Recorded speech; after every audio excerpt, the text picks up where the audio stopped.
ni ma'am. Sis, maayos ba tahi at zipper?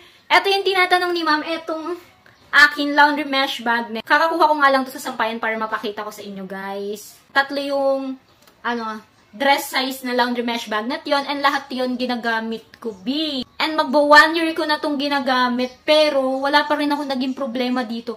Even yung tahi niya, yung zipper, kasi usually dito yan nasisira. Dito po yan nasisira kasi nga na-experience ko yun dati sa ginagamit ko na laundry mesh bag.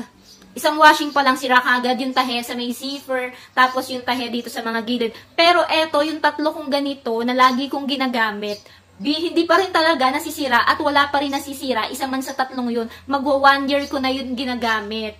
Hindi naman sa pagiging exage, sobrang nagustuhan ko talaga yung quality nitong laundry mesh bag net na to, ma'am. For sure, kung ikaw yung tagapaglabas sa pamilya nyo, malaki maitutulong talaga nitong laundry mesh bag net na to. Para nga hindi masira yung mga damit na may print, yung mga dress natin, mga undies natin, bra. Kasi meron tong iba't ibang sizes. So, kung ano nga yung kailangan nyo, meron para sa bra, sa damit, sa t-shirt, sa dress, sa jacket, sa medyas. Ilalagay ko po ang link nito sa aking yellow basket. Kung kailangan nyo ng mga ganito na quality laundry mesh bag net, for sure hindi kayo magsisisi. Palitan nyo na nga yung mga maninipis, mga pangit na laundry mesh bag net nyo na nasisira yung zipper and yung mga tahe nagbubutas-butas. So, yung mga undies, mag-aalisan nga doon kapag winashing nyo yun.